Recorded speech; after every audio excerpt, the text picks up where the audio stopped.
and welcome to Media Machine X. I'm Erica Lynn Smith. And I am Frank Ciccone. And on today's episode, we are going to talk about our Netflix picks for the month of May. Because it's fun to say. It is very fun to say. I'm really a fan of that rhyming we got going on there. I agree.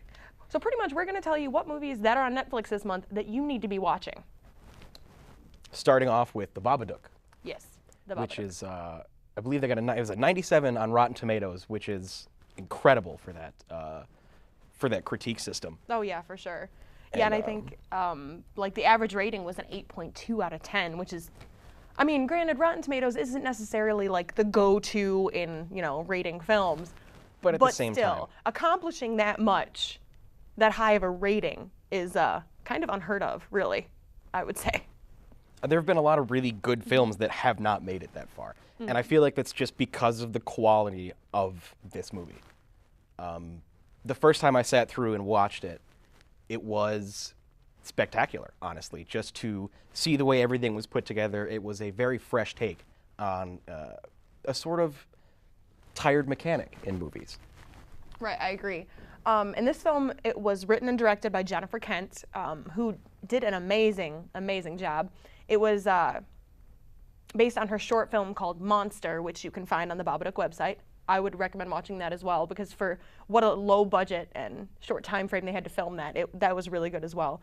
Well, let's get into the plot a little bit, I guess. So the movie is about a single mother who's dealing with the violent death of her husband and also her son's night terrors. And that really brings up some initial conflict in the film, where because the tragedy is so recent, she's not only still learning how to deal with her own grief, but she's trying to learn how to cope with the grief of her child as well. Because he's kind of an eccentric kid. Very much so. He builds like little weapons and anti-personnel devices, which I thought was kind of cool. But yeah, he built like a backpack with like a catapult or something, right? Yes, some and sort I of want catapult thing, and I mean, I wish I had the ingenuity this kid has. But yeah, he's an interesting child, and one night before bed, the son wants the mom to read him a bedtime story. So he goes to the shelf and picks out one, and it's a book called The Babadook. So she starts reading it, and you can kind of tell she's like, oh, this is kind of weird.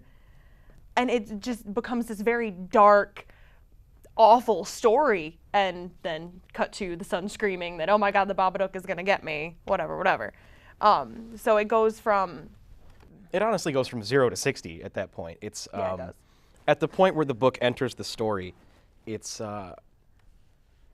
I mean, the suspense really begins there. Everything else before that is really just the establishment of characters and all that. So as this book is brought out, more and more weird things start happening around the house.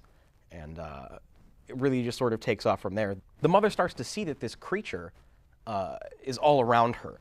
She sees him not only in the home, but there's certain instances outside of the house as well. Like the police station. Yeah, like there are places where it's like, is it possible?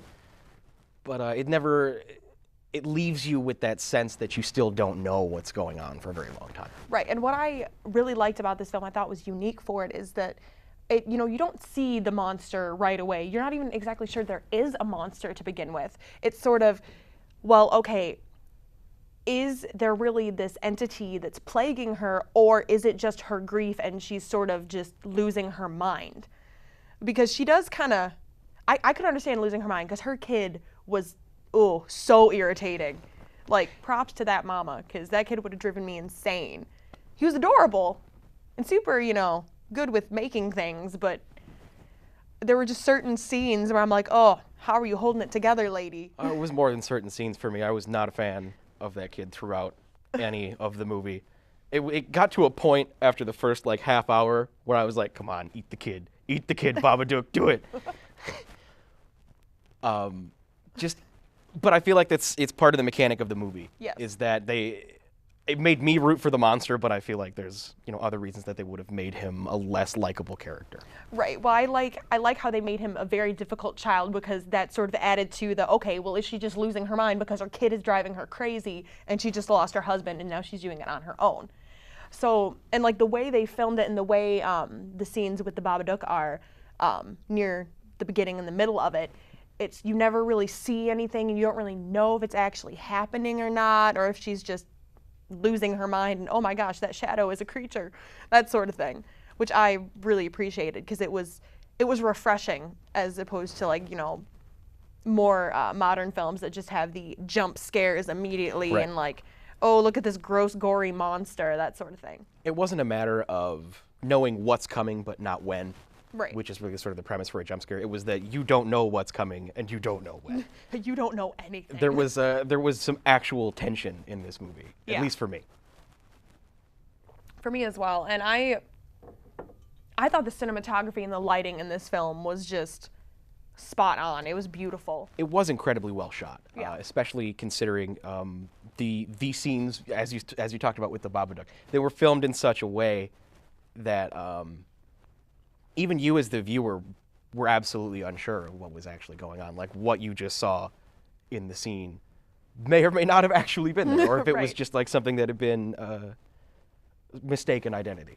Right. And I love the way like the sort of color palette they used for her home. It was very bland and just like just grays and blacks and just these really dull sort of morose colors, which I thought worked really well for it because it made it sort of it made it seem like her life had lost all of its color along, you know, with her husband's death, which is sad because she still had a kid to think about, but whatever. She was still mourning, I guess. And that sort of drab color scheme of the house worked for me on a different level as well as the movie progressed, because that sort of drabness turned into more of a sinister feel. Like it wasn't just like the washed out grays and blues, it was the shadows that were cast by said colors, you know. Right, and it was just, I can't even rave enough about how much I love this film. Everything to me was just perfect.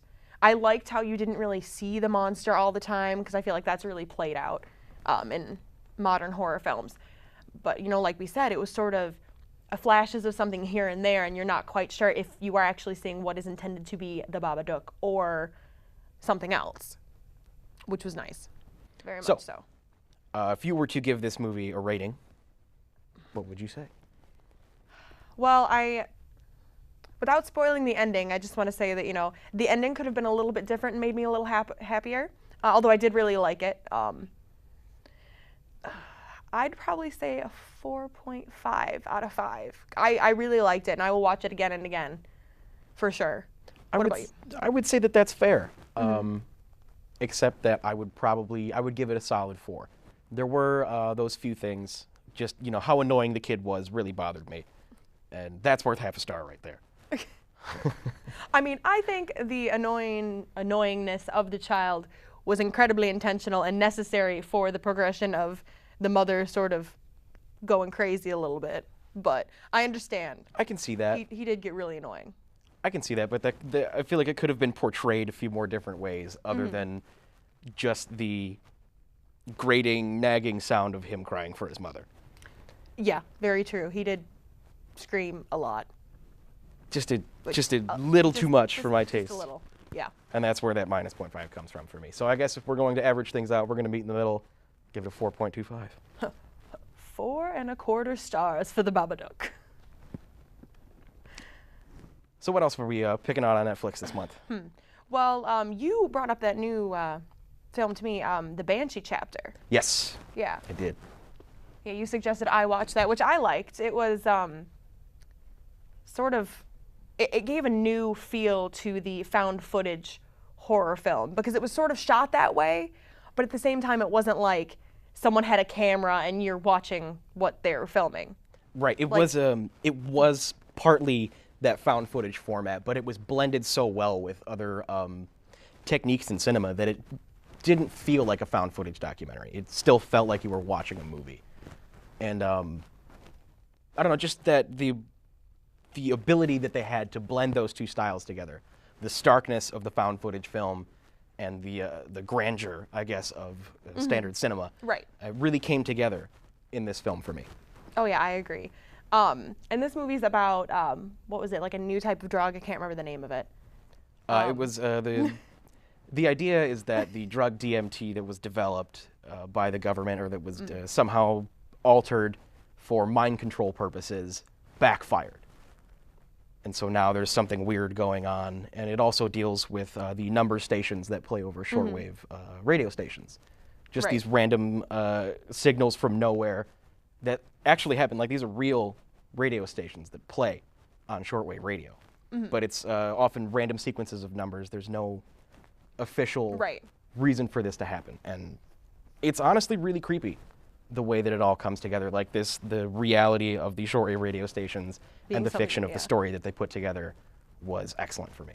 Right, yeah, I really liked it. And it's sort of like if you take this drug, something comes for you. You don't really know what it is. It's just, and that's one thing that I really liked about the starkness of the found footage, the way they filmed that, is because, you know, you see this character, you know, taking the drug, and he's like, you know, it's coming for me. And just the way it is shot, just him, that sort of shaky camera right on him, and just this dead look in his eyes. This is like near the beginning of it.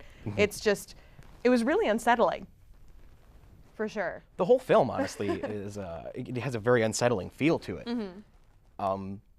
Partly because of the starkness of the found Yeah. footage, but also because of the way the actors play their roles. That was, I think that the casting for this film was pretty much spot on. Oh, yeah. I wouldn't have done anything differently. Yeah, I really liked the cast they had chosen, and I mean, in terms of the whole found footage thing, it's not as shaky as those found footage films. Like, oh, I've got a camera and I'm doing this Yeah, with it. it's not It's Blair not that Witch at all all. over the place. But it's still that sort of, it's got that roughness to it, but not so much so that, you know, you're Blair Witching all over the place.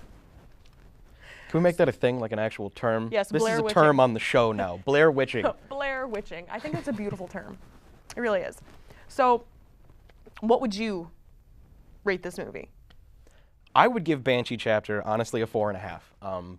You know, there are some pitfalls, as there are with any movie, so it's really hard for me to hand out a perfect score. But I really enjoyed this film, and fans of horror and found footage style films will also enjoy this. Right. I mean, I liked it a lot. Don't get me wrong. I really liked it. But there were some things that I think they could have done better. There's a couple, not necessarily continuity things, but just things with the character being stupid. And I feel like the character should have known. You know what I mean? I just feel like in the script, a real human being in that instance wouldn't be that dumb.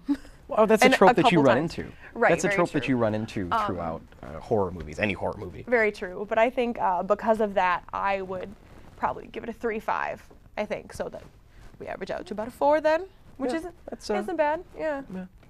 That's a Pretty good one. Yeah, that's a good one. Yeah.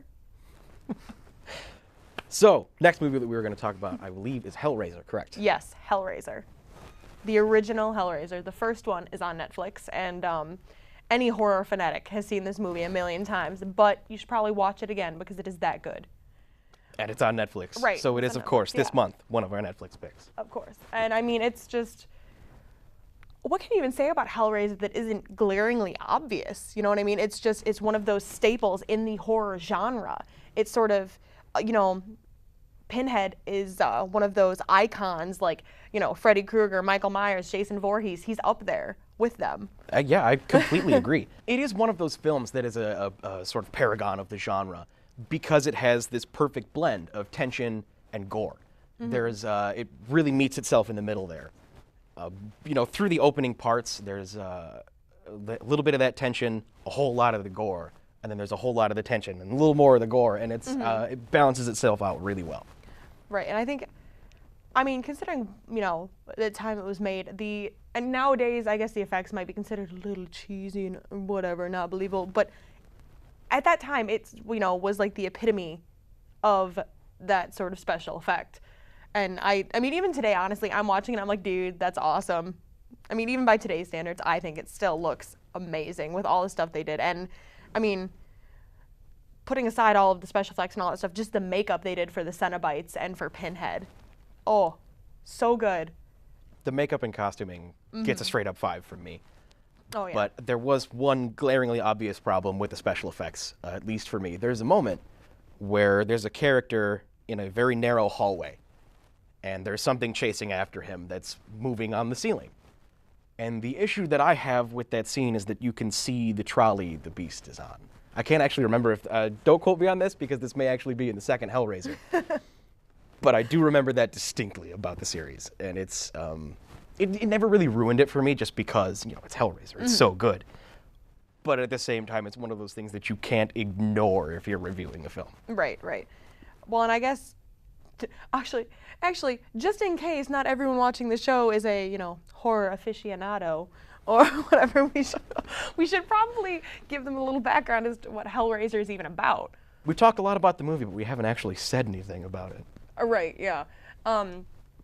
So Hellraiser is, it's about this puzzle box. This really awesome, I think, looking puzzle box. I can't remember what it is called right now. The Lament Configuration, is that what it is? Yes, that's what they term it in the movie, Yeah. is the Lament Configuration. It's a puzzle box, but I guess in the end it's really not a puzzle box because there's only one solution. Ultimate pleasure versus ultimate pain meets itself in the Cenobites.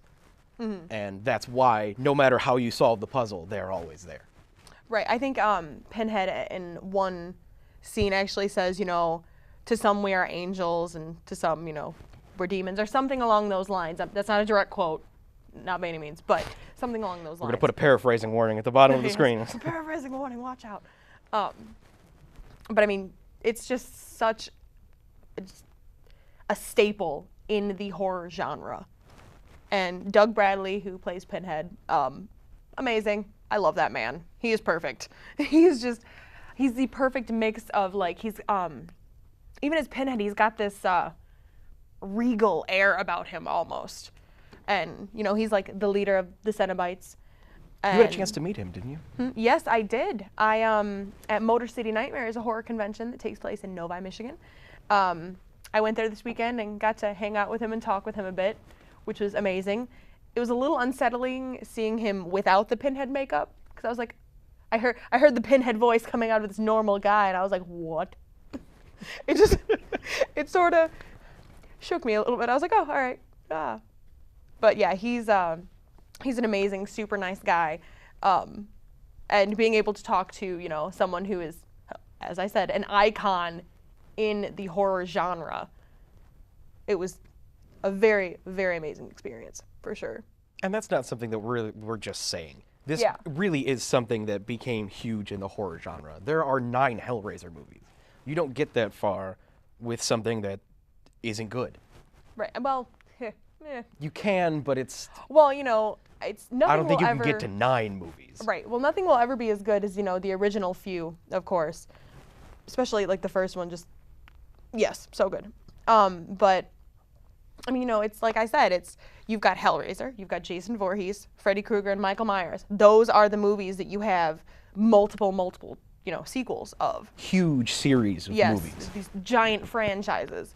And, at the horror convention, there was like a ridiculous amount of Hellraiser merch available everywhere. So yeah, it's really a staple in the horror genre, and every horror fanatic has seen it at least once. And if you are a horror fanatic and you haven't seen it, fix yourself. We disown you. How dare you? So those are the, both of our picks that we've mutually agreed on. Those are our big 3 for the Yes, month. the big 3. The Babadook, Banshee Chapter, and Hellraiser.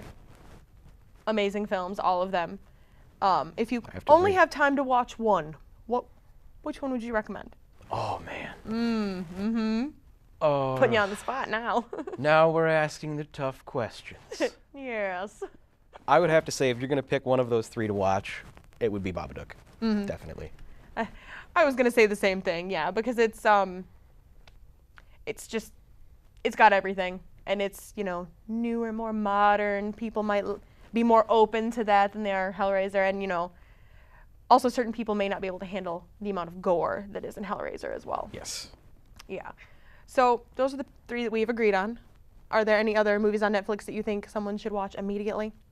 I just rewatched this last night. It's a movie called Pontypool.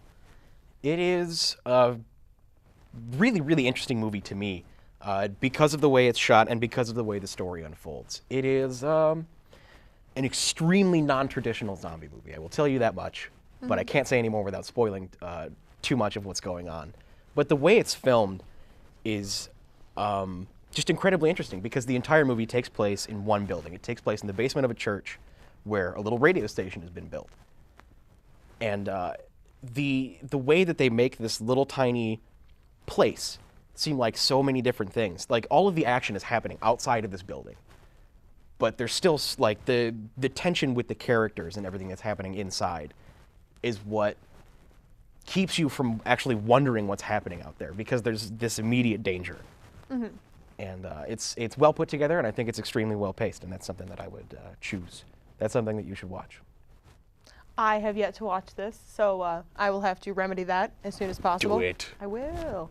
I would recommend, if you have 4 hours to spare, yes, I said 4, watching Never Sleep Again, The Elm Street Legacy, which is all about the Nightmare on Elm Street series, and it's got, you know, the main cast members, it's got Wes Craven, it's got some of the special effects people, the producers, it's got everybody. And they go through each Nightmare on Elm Street movie and talk about making it, which I love. I love all the behind the scenes stuff.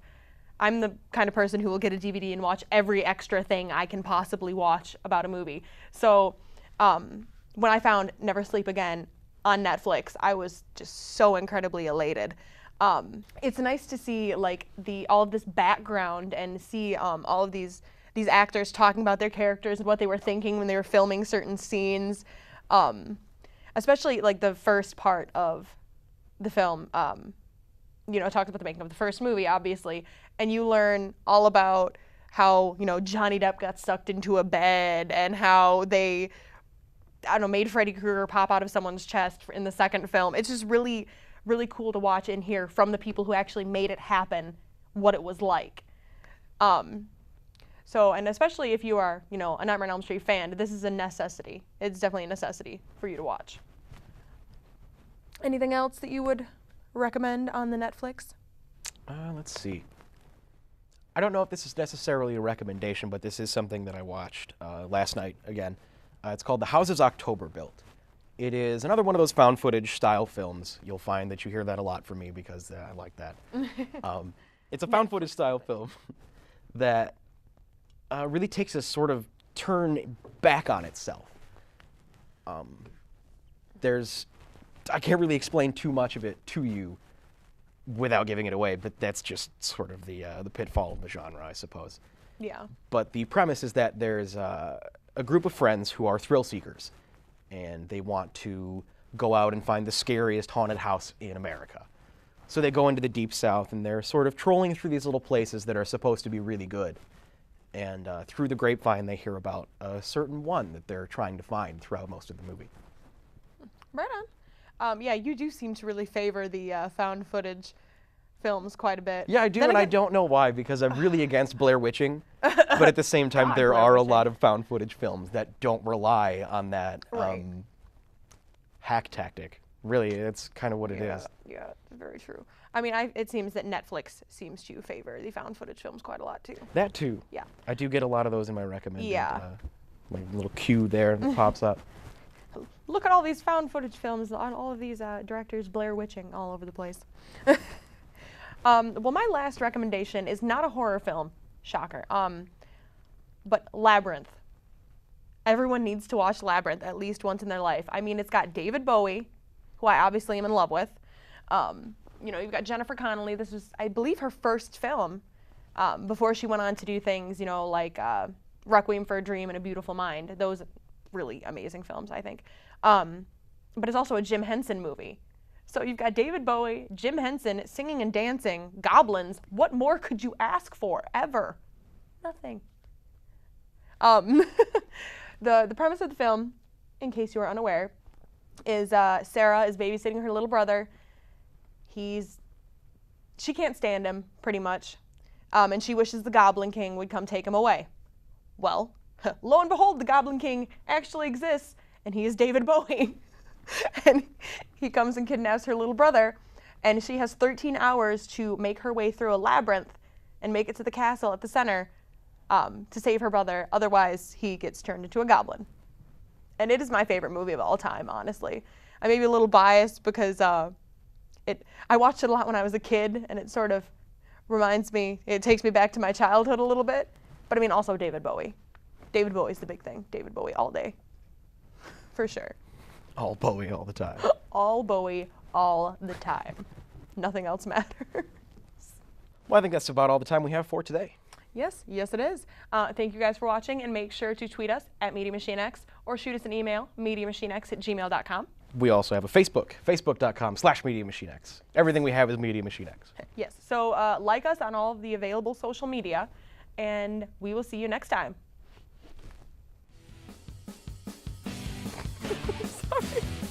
And today on the episode, this is awful. Let's start over. You can bring up the monster. What happened?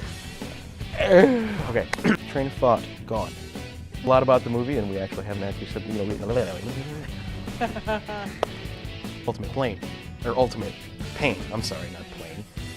Getting an ultimate plane would be awesome. I want an ultimate plane. Yeah, absolutely. I just wore. You just wore it. So I wore this movie the other day. Nice to see something. Yeah, I really agree with that. That's about all the time we have for it. I saw you start to move, and I was already in the motion.